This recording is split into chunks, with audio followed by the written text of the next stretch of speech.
How's it going, Shasta College? It is Monday, the last day of June. The month is going fast. Your essays are due tonight at midnight.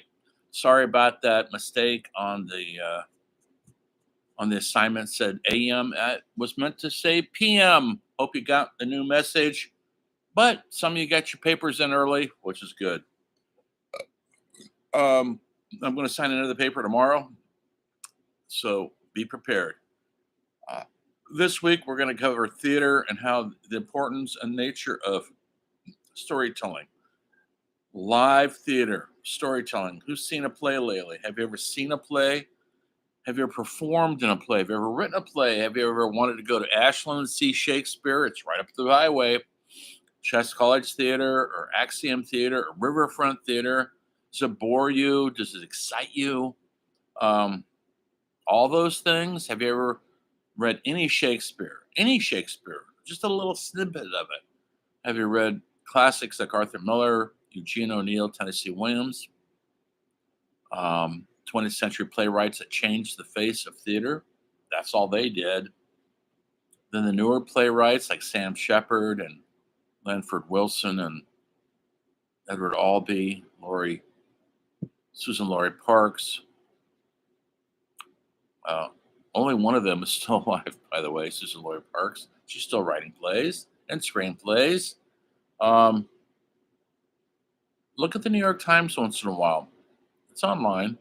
I know, you don't have to buy the paper. I think it does cost a little something, not much, $1 a month or something.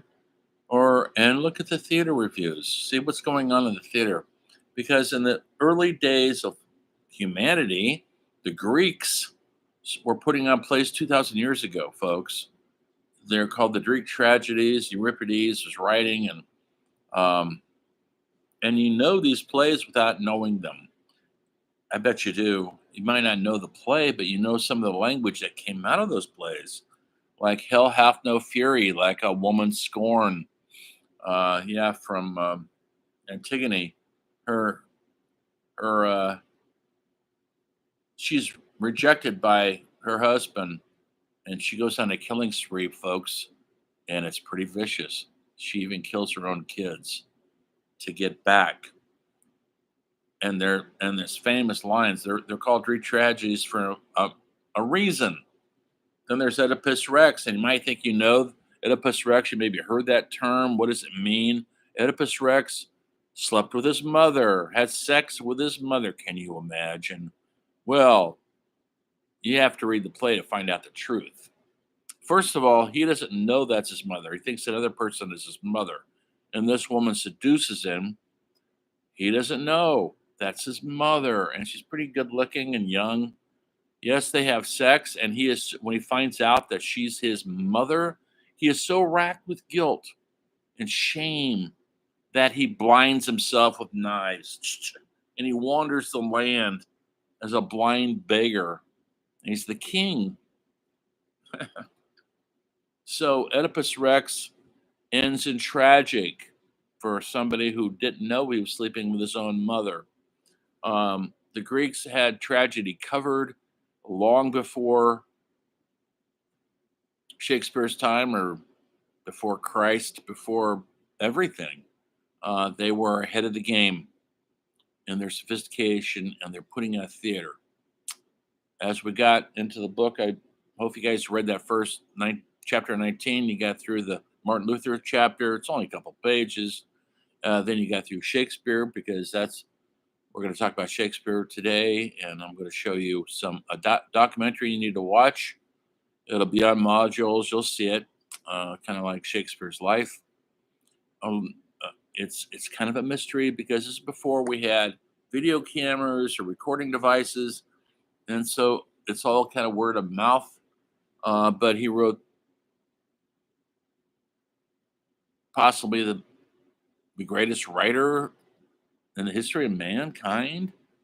Hamlet, Macbeth, King Lear.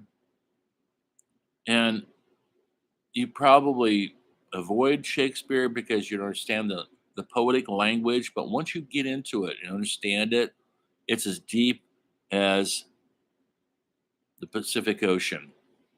There is no end. There's no bottom to it. We're still studying Shakespeare. We're still putting on Shakespeare 500 years after he died.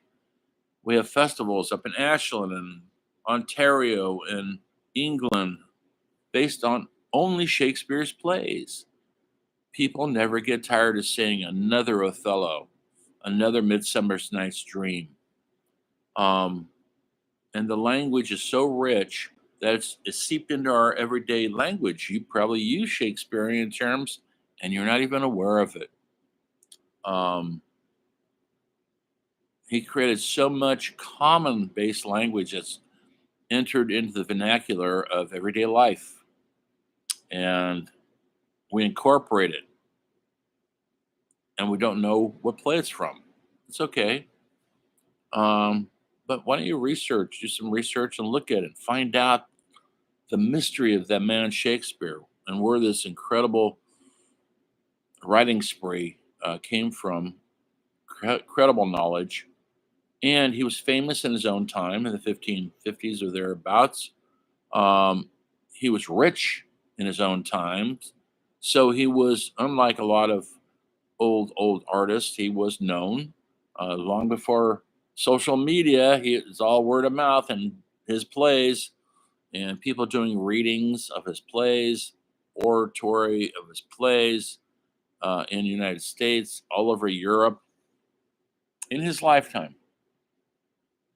And so I'm going to show you a little documentary on Shakespeare. Then I want you guys to look at this. I got to find it on YouTube. It's on there somewhere. It's research. It kind of goes into more further depth on one of the plays. It's either going to be Macbeth with the actor Ethan Hawke, if I can find that. You know who that is, American actor, or Hamlet um, by I can't ever think of his name. David. He's a British actor.